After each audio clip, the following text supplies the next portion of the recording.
today. I'm so excited. My guest is Teresa Twomey.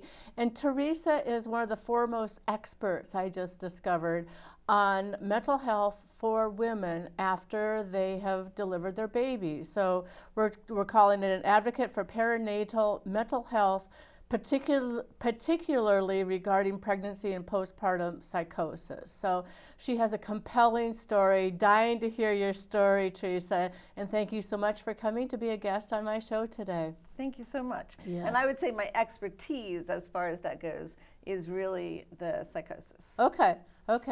So we've all, women and guys too, guys are part of this equation and scenario as well. We've all been there where you deliver the baby, you just think it's going to be, a bliss, total bliss, and it is, but then you get home and maybe the baby's colicky and you are tired yourself, you have fatigue, you don't necessarily have experience. We're only a first-time mother once, right? And even with my third child that I had, I was like, he was different than my other two. So each baby, there's a learning curve because it's a different person that you're bringing into the world. But tell me, what is your story? What happened? So, well, first of all, one of the things I want to mention is you're absolutely right.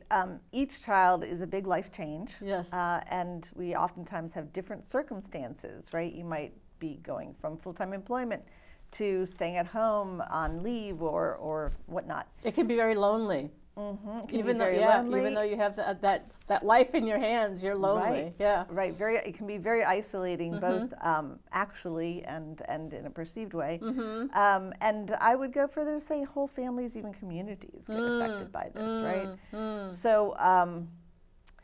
With regard to perinatal mood disorders generally, there are several different ones, and they can all show up and frequently are unexpected.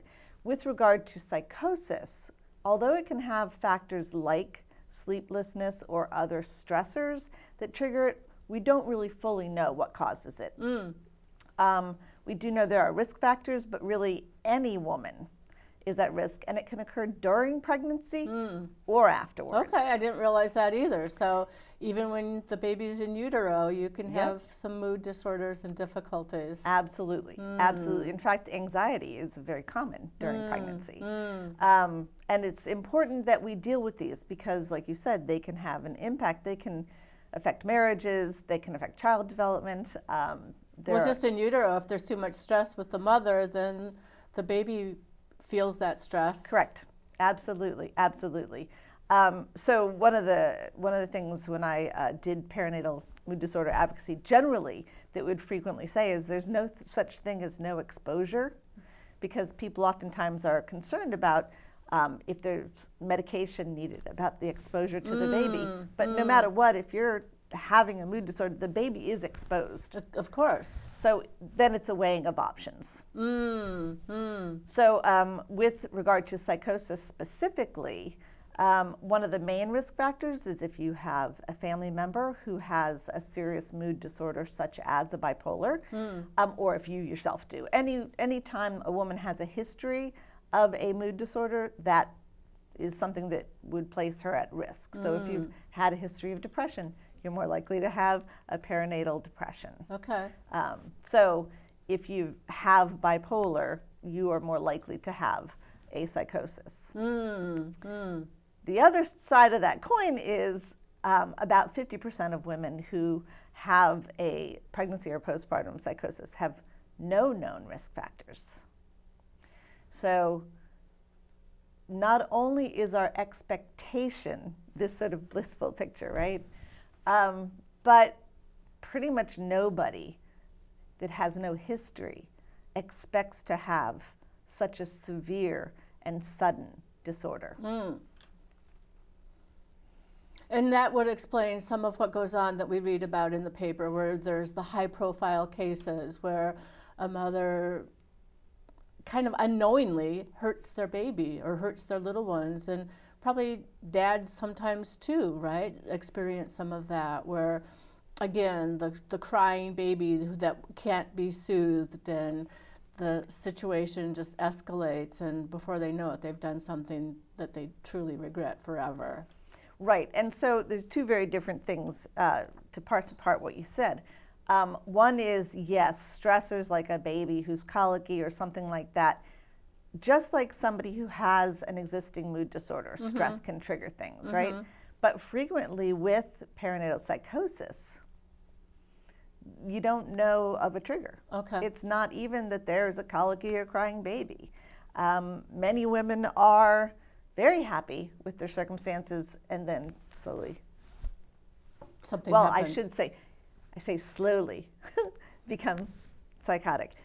It could happen over a matter of hours or days. So depending on what you mean by slowly, I think we tend to think of mental health as a slow decline, meaning over a period of months or years. And with psychosis, it can be hours or days and frequently occurs within the first few weeks Of delivering the baby. Okay.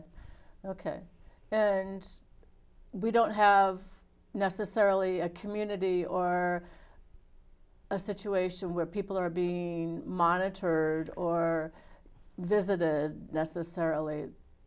Right. I mean, the first follow-up visit, I don't know if it's still, but when I had mine, it was 6 weeks. So if you have a psychosis, you have a very high probability of having an onset of it before that time period. And because it is so dangerous, because yes, frequently when we hear of these tragedies, where it seems a mother goes from being a particular type of person to another very quickly, those frequently are psychosis, and are very tragic. Fortunately, they are not the common thing that happens with psychosis. Most women don't hurt anybody, and slightly more of them hurt themselves than hurt their children or someone else, and it can be somebody else that gets hurt because it all depends really on what her, oftentimes delusions, occasionally hallucinations, but usually what her delusions are. And one of the very tragic things is a lot of the women who do harm their children, their delusions convince them that it is the best thing for the child or for the children. So she really does it out of love. And unfortunately, even when families know something's wrong, they oftentimes feel, well, she loves her child or loves her children. She wouldn't hurt her child or children because she loves them. The really tragic thing is that does not mean she's not at risk for harming them. The more usual thing is that she does it out of love. And then, of course, when she's no longer ill, and you can have a very rapid recovery, and she realizes what she's done. I mean, that's hard for me to imagine very many worse things in life because losing a child is incredibly tragic, and to feel that it's at your own hand is a very difficult thing for, and I've spoken with many women who have had this happen because I've been involved in advocacy so long. Sure. And how did you get started? Well, I had postpartum psychosis, and at first, it wasn't diagnosed at the time, and I didn't know what it was, and I didn't get treatment. And after I recovered, I wasn't going to ever tell anybody, you know? I mean, it's highly stigmatized. Why would you? So it's, I was just going to say the stigma around mental health issues or good mental health or concerns regarding mental health. It's hard to talk. The words are just, you have to pick them very carefully, is a stigma in itself. And then around being a new mother on top of that, and then having that fear. I would imagine when you come out of it or become aware, you're fearful for your own, what you might have done or what could have happened, right? Please tell me, Yeah, fearful, I would say traumatized. Traumatized, okay, okay. It'd be very scary. You would just be like shuddering, I would imagine, like how did that almost happen? Or why me? Yes. How me? Yes. What could have happened? What almost happened? What did happen? Frequently, the levels of trauma that women experience from this is really amazing. And how prevalent is this? Do we know? So most research focuses on the first about 4 to 6 weeks up to 3 months after birth. Frequently there are limitations based on age or based on live birth or based on diagnosis. Age of the mother, age of the baby? Age of the mother. Okay. Just because research parameters, right, there are times that there are certain groups of people that don't fit into the parameters that they want to study. Generally speaking, even though we know it can occur in pregnancy generally is not tended to be included in the research. Research puts the rate of it at about 1 to 2 out of every 1,000 live births. Okay. So not very usually common. within the first 3 months. Okay. And usually non-organic. So so basically there's that, and then there's everybody who might fall outside of that parameter. So can it happen with the mother with a toddler, where the... Yeah, so onset, generally speaking, when we talk about postpartum or perinatal mood disorders, what we're talking about is pregnancy and up to a year postpartum. Okay. Now, like anything, that's not arbitrarily set. Right. But then again, I mean, it's like anything else. It's not really as clear cut as that, but that's the framework we use. Okay. When we talk about postpartum psychosis, we are also including that up to a year, but that's not what most of the research is. So yes, it can occur up to that, but when we're talking about the rate, we're not really necessarily including that in the rate. So when we talk about any psychosis that occurs during pregnancy or up to a first year after birth, we don't know what the rates are. Okay. Okay. Because they're not identified, and they're not necessarily, like, we don't call 911, or we don't go to the hospital, we don't go to the emergency. It just happens, and we try to cover it up to some extent. Well, because the research doesn't focus per se on that. So there is research that looks at not just those who are diagnosed, but communal. And then, but a lot of research is on the diagnosed. And yes, a lot of women aren't diagnosed. Right. So, but I mean, it's like any research, right? Most research isn't perfect. Right, right.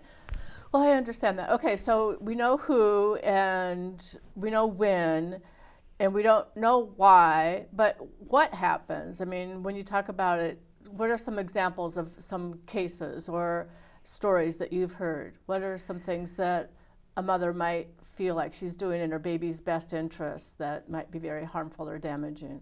Right. So there are women where this occurs really, really quickly. I mean, like I said, it can occur during pregnancy. It can occur after an abortion, after a miscarriage. Oh, after I never even thought about that. Yeah. So, but frequently those aren't the ones we're dealing with. Right. But they certainly can occur. For women who have a child with them. So that's the usual that gets looked at. Those are the usual stories we're going to hear, even though they're not the only ones. So what's that a occur. typical story? So, well, typical is hard to say. Okay, what? Some of the symptoms. Okay. One is if you have hallucinations. Okay. So a woman might have a hallucination that there are voices in another room. Okay. Or she might see things that aren't there, or believe what she sees is different. So I know a woman who saw her dog sleeping on the stairs, which isn't where the dog normally slept. And so in her mind, the dog was dead, looked dead. And she believed the dog was dead because what she was seeing didn't look exactly like a dog that was sleeping, right? I had an auditory hallucination that there was a party going on in a room off of my bedroom. And at the same time I knew there was no room there, and yet I could hear it. And it was a strange dual reality where it was clear to me that's what was going on, and that's where this room was. And it was also, but there's no such thing. And then other things that I've heard women talk about are delusions. And a delusion might be like one woman that I know of, she believed her baby had been stolen, and what she had was not a baby, but was a doll. Another woman that I know of, she thought she was being watched all the time. She thought people were hiding in the bushes. She thought someone had put cameras in the walls. And what happens when they have these delusions? Like if you think someone's hiding in the bushes, what So a lot of it. What would a response to that be? Does she just go into hiding then, or? So a lot of it depends on, of course, that person themselves. And a lot of women have religious delusions. Unfortunately, one is that the child is the second coming of Christ. And for whatever reason, sometimes there are women where that translates into that child needs to die and will immediately be resurrected. Oh, wow. As the second coming and will save the world. Wow. Right. So that would put the baby at a lot of risk. Sure. Right? Even though if that was reality, right, that would be an honorable thing. If in fact that was going to happen, that would be something that, even though it would be hard for her to do, would be something that we would praise. But are these people heavily religious? Oftentimes not. Oh, that's ironically. Curious. Yes. They might be somebody who's aware of different religious precepts, Tenets, right. Yeah, but not necessarily themselves all that religious, or they might have been in the past. But really, a lot of times it gets borrowed from things that we know, but not always. Okay. And so what the woman does, there are several things that it depends on. I mean, it really is sort of like... It's situational, and yes. each one is different. Right, and right. But how people interact with them. So yeah, what happens? you know that this is the woman's perceived reality. So imagine that you and I are experiencing something that you know. You know this is real, right? Because there can be these mixed states, and there can be times when you fully believe whatever it is that you're experiencing as a delusion. Or seeing as a hallucination. And then how people deal with you can influence what you do. So if you know something is real and other people are like, no, you don't see that, and you know you see that, you're going to be like, what's going on with them? Why are they trying to convince me of that? And you're going to maybe be, because paranoia can be another symptom, maybe be reluctant to listen to them and push them away. So the more that happens, the more people resist that person's reality and try to point them to, no, what you're experiencing isn't real. Oftentimes that makes her more resistant, and then when they try to push her to get treatment, right, this can feed into a paranoid delusion. That's what they're trying to do. So for me, I became paranoid that my husband wanted to lock me up to get me out of the way, that he didn't love me anymore, that he wanted to get rid of me. So it made very hard for me to share with him right. what was going on, because I thought that would give him fodder to lock me up. And of course, ironically, I really should have been hospitalized. But if they had been, if I had gotten the treatment and they were taking me to a psych ward, hospital, I probably would have been like very resistant, because in my delusion, I was thinking that's something he was trying to engineer. So what happened, if you don't mind my asking, what happened with you? You're hearing that there's a party going on in a room off of your bedroom where there's not even a room. Right. Does your husband say, honey? I didn't tell him about that. So that's another thing, is it all depends, right, on what you're divulging. And the more that you're just by yourself, right, which is oftentimes the case. It the gets woman worse? is isolated. Yeah. Yeah, I mean, I read a thing on Alzheimer's and dementia once that talked about people were better able to ground themselves when other people were there. Right. And certainly that was something that I experienced. So what happened? If you're So yes. So you're in the room, and is the baby with you? Yep. And in the room next door that doesn't exist, you hear a party, and then... Well, with that one, I didn't really do much other than I was aware of it. But there were other things. So, for example, one of the things I would hear would be, it was a two-story house. I was upstairs, and this would happen repeatedly. I would hear someone open the door, the front door, walk across the floor. We had a wood floor. Put something down on the couch. The clip of briefcase. We used to carry briefcases. Yeah. Those old-fashioned ones that you pull to the side. Click, click. Yeah, they pop click up. Of the briefcase, rustling of papers. And I'd call down for my husband, get no answer. Hello, right, yeah. And then I'd be like, oh no, there's somebody in the house. Yeah. Somebody's broken into the house. Now, of course, in reality, nobody's going to break into the house, open their briefcase, and start going through their papers. Right. But that didn't really matter to my way of thinking. It was like, oh, there's someone in the house. And I would call him, and I would insist that there was someone in the house, and he'd have to come home from work. Okay. And he'd come home from work, and of course, there wouldn't be anybody there. And he thought we had once before had a squirrel get into the attic, and he thought, oh, a squirrel must have gotten into the attic before. And that's, and that's what she's hearing. But he didn't know enough to question, what are you hearing? And I, both because of the paranoia about not trusting him, and also because I was telling him, someone's breaking in. That's what I was hearing. Like, to me, I didn't realize there needed to be more of an explanation.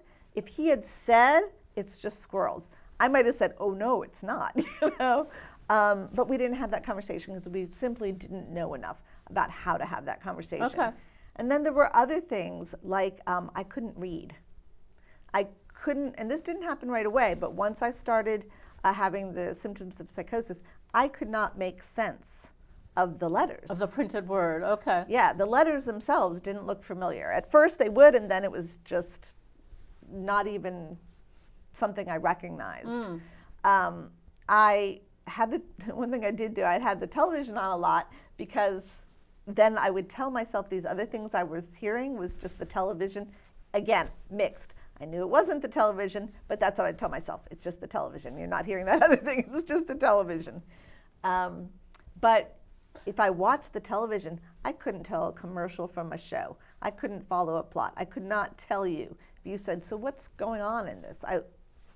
I would not have been able to tell you. Were you completely isolated then? Your husband went to work, was gone, most of the day, left early. Yeah, I mean, his schedule wasn't usual, but yes, I was by myself a lot of the day. Okay. And did you have family or I had family friends not that popped in, or? Yeah, I didn't have a lot of friends in the area. I had professional acquaintances, and I eventually made some friends in the area. But at the time, if you'd asked if I had good support, I'd be like, yeah, my parents are only an hour away. I have some good friends who are just an hour away that way, a couple hours that way. But like calling somebody in the middle of the day, can you come over for tea? Or, you know, I just need somebody to be here today. Not really. Right, right. And Or, this was, I mean, I have friends that were at a distance who said, why didn't you call me? I would have come. But at the time, you don't really know. Yeah. Right? You don't know what you don't know. Yeah. Right. And it's hard to reach out and say, hey, drop everything in your life and come help me. I don't know what's going on, but I don't feel right. How old was your baby when this happened? So it's a little unclear to me precisely when, but probably a week and a half, 2 weeks is when it started. Okay. When you just got home from the hospital. Okay. Or we were in the hospital only overnight, but yeah. Right. Yeah, so, wow, then that's just very scary. And then back maybe when you had your baby, men went to work like the very next day, basically, right? My mom used to tell the story how she would call from the hospital to announce the gender of the baby, you know. So things have gotten better where men are more involved and they have paternity leave and they will be home for that first period of time up to 6 months sometimes with some jobs. People are very lucky. I think we need to talk more about the role of dads and how they can be more involved in caring. Does this happen with men sometimes too? So the men can have any number of mental health crises that are brought on by the same types of stressors that trigger some of women's. As far as we know, with psychosis, a man who has an underlying disorder, whether known or not, might be triggered by the stresses of fatherhood, so sleeplessness and all that. But in terms of having this sort of non-organic sudden psychosis, I don't know of any. Okay.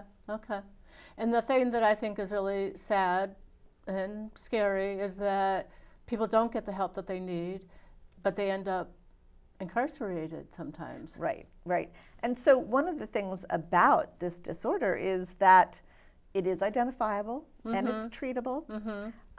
We can avoid the tragedies by and large with proper care, or completely with really universal proper care.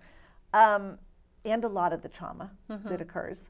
Unfortunately now, a lot of women are traumatized by the care itself because a lot of them are put into general population and they don't have any specialized care. There are only 3 units in the whole country where hospitals have specialized care for women in this Where population. are the 3 Oh, locations? I couldn't even name them. One's in North Carolina, and I don't recall Okay, where they all just are. curious, but we can look it up. And But you it's a said big that country. we do live in a big country. You're exactly right. But you said that there's a PPP, and the PPP stands for Pregnancy and Postpartum Psychosis. Okay. Awareness Day, and that there's a website we can all go to, is pppawarenessday.org. Correct. And there's going to be a virtual event on May 6th, and we should all, and that's coming up. Yep. We You should all, can register to see panels. There's going to be one on legal and legislative, one on resources, one on authors.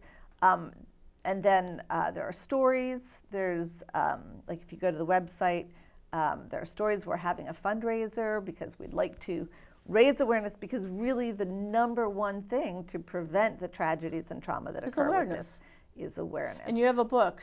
Can you show your book? Sure. Yeah, Sure. And people should buy this book, Understanding Postpartum Psychosis, A Temporary Madness. And that's a woman on the front cover who is just kind of, it Curled almost up. looks like a yoga pose, or I but think it's meant to be more like a fetal curled up pose. Yeah. But definitely, look into purchasing this book. And thank you so much for your such important work. And we just have 2 minutes left. So what else? Like words of hope and. Yeah, so this is something that a lot of women fear. Okay. Right? Because it's one of the most severe things that can happen. So we tend to push it aside, saying it's rare. It's not all that rare. It's more common than Down syndrome. So rare is relative. But the really good news is, if you and the people around you are educated, know what to notice, know how to get help, you don't have to fear so much. Right. It's treatable. It's treatable, it's recognizable, but ignorance is one of the widest doors to trauma and tragedy. Wow. That's profound. That's really profound. Ignorance is one of the widest doors to trauma and tragedy. Thank you again for this important discussion and conversation, and thank you for your work. And I will be with you on May 6th. Good. Yes. Good. Thank you. Some way or another. And definitely I want to get your book and learn more and get the word out. Thank you for having me. Thank very you. much. Thank you again.